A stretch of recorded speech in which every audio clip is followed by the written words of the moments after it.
Everybody, is Steph from the Hot Move Podcast. So I touched on this last week because Raheem Morris is in self-preservation mode. And his quarterback, Kirk Cousins, who Atlanta Falcons. So I thought it was foolish to pay him. Why would you pay him $180 million and then just to go ahead and draft Mike Penix? And Kirk Cousins had people fooled, early in the season. He's like, okay, you can let the young brother kind of, sit behind. But no. Clearly after yesterday, after last night's game against the Vikings, against the Raiders. I was getting confused. Vikings played the Bears, my bad.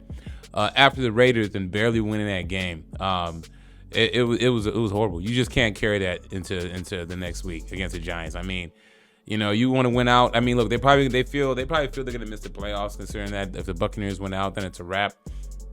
Go ahead and get Penix some reps in, and then figure out how you're going to manage the books and this balloon payment that you're going to have to deal with Kirk Cousins, because after this, I don't see how Kirk Cousins starts next year.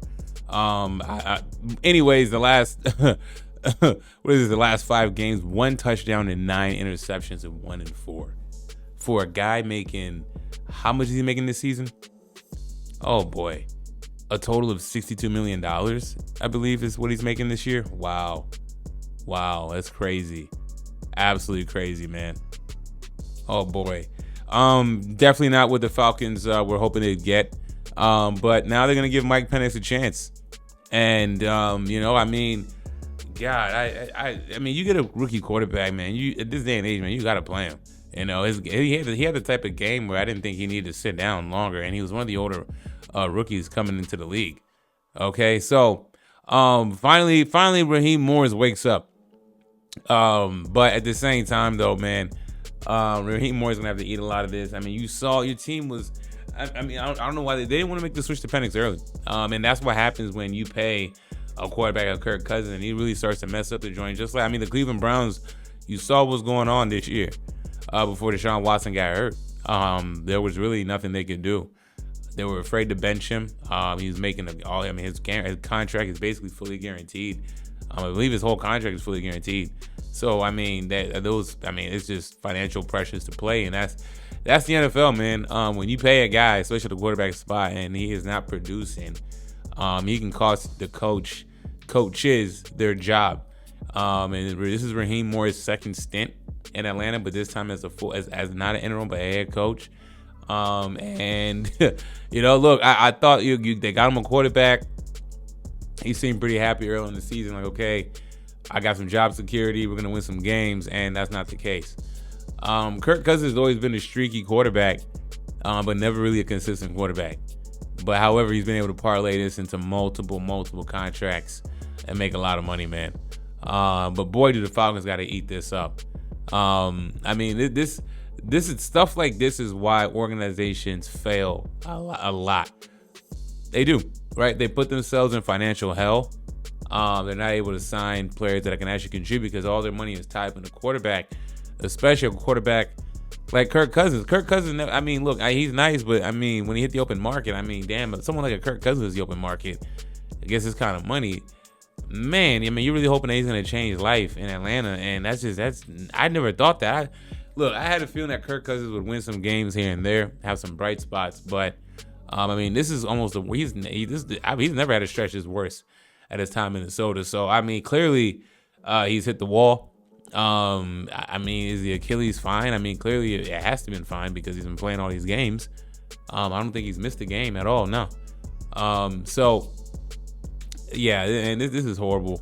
Raheem Morris is he felt the pressure. I know he had to dance around the question. He was asked early today, about, Kirk Cousins being benched. And he's like, we got all guys that can contribute. And then by day's end, he's getting benched. Bet you Kirk Cousins was the obvious answer. Come on now. Raheem knows his job is on the line after year one. Will they fire him after year one? Probably not. I don't think they would, but I wouldn't be surprised if they did. But if Raheem Morris is going to get another crack at it next season, he's going to have to end this next few games. He's going to have to end the season on a winning record. Okay, and then also, they're 7-7 now. So he's going to have to end this season on a winning record. And Mike Penix is going to have to show some bright spots for them. I liked Mike Penix a lot when he was playing at Washington. I thought he was one of the best throwers of football coming into the draft. And he got drafted pretty high. He got drafted 8th, right? I mean, you get the draft that high. I mean, you assume that he's going to play, and they signed Kirk Cousins, went ahead and drafted Penix. It's stuff. Business decisions like this is why franchises always mess up all the time. And then Raheem Morris probably want to go to Penix during this stretch. I don't know if Raheem Morris really had to say in benching Kirk Cousins, because that would have been huge. But it makes it easier when he's playing horribly. But him playing horribly, y'all about to miss the playoffs. As the Tampa Bay Bucks are leading the division. So I'm happy for Mike Penix to get in the job and then see what he's going to do as they face off against the Giants coming up this Sunday. So good luck to Mike Penix. A lot of pressure is going to be on him now. But I think he can handle it. Hopefully he looks good. I'm not going to judge him on his first game, but I mean he's had time to sit this whole season. Okay, so let's see what he got. But damn, man, this whole season has been on the head of Raheem Morris and Kirk Cousins. And he really thought that Kirk Cousins was going to give him some job security, and that ain't the case, man. I mean, clearly he folded immediately before the end of the day to go ahead and bench Kirk Cousins, which is the right decision to do. From a front office perspective, man, the Falcons are done, man. That's a lot of money. You can't just cut him. If you cut him, what is the dead cap hit? That's going to be tough, man. So anyways, y'all let me know what y'all think about this, man. Thanks for watching. Please like, subscribe. I'm out.